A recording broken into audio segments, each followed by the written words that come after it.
What is consciousness? Can an artificial machine really think? Does the mind just consist of neurons in the brain, or is there some intangible spark at its core? For many, these have been vital considerations for the future of artificial intelligence. But British computer scientist Alan Turing decided to disregard all these questions in favor of a much simpler one. Can a computer talk like a human? This question led to an idea for measuring artificial intelligence that would famously come to be known as the Turing test. In the 1950 paper, Computing Machinery and Intelligence, Turing proposed the following game. A human judge has a text conversation with unseen players and evaluates their responses. To pass the test, a computer must be able to replace one of the players without substantially changing the results. In other words, a computer would be considered intelligent if its conversation couldn't be easily distinguished from a human's. Turing predicted that by the year 2000, machines with 100 megabytes of memory would be able to easily pass his test. But he may have jumped the gun.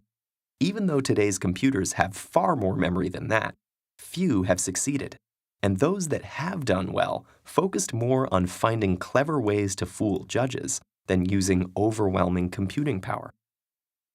Though it was never subjected to a real test, the first program with some claim to success was called ELIZA.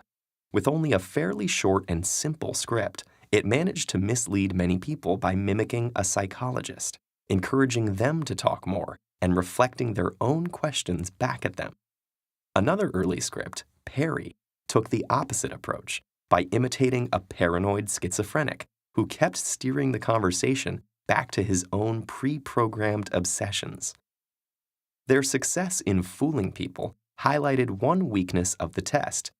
Humans regularly attribute intelligence to a whole range of things that are not actually intelligent. Nonetheless, annual competitions like the Loebner Prize have made the test more formal, with judges knowing ahead of time that some of their conversation partners are machines. But while the quality has improved, many chatbot programmers have used similar strategies to Eliza and Perry. 1997's winner, Catherine, could carry on amazingly focused and intelligent conversation, but mostly if the judge wanted to talk about Bill Clinton. And the more recent winner, Eugene Gustman, was given the persona of a 13-year-old Ukrainian boy, so judges interpreted its non sequiturs and awkward grammar as language and culture barriers. Meanwhile, other programs like Cleverbot have taken a different approach by statistically analyzing huge databases of real conversations to determine the best responses. Some also store memories of previous conversations in order to improve over time. But while Cleverbot's individual responses can sound incredibly human, its lack of a consistent personality and inability to deal with brand new topics are a dead giveaway.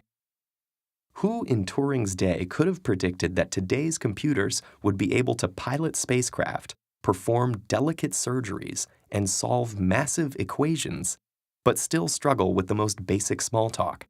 Human language turns out to be an amazingly complex phenomenon that can't be captured by even the largest dictionary. Chatbots can be baffled by simple pauses like, or questions with no correct answer. And a simple conversational sentence like, I took the juice out of the fridge and gave it to him, but forgot to check the date, requires a wealth of underlying knowledge and intuition to parse. It turns out that simulating a human conversation takes more than just increasing memory and processing power. And as we get closer to Turing's goal, we may have to deal with all those big questions about consciousness after all.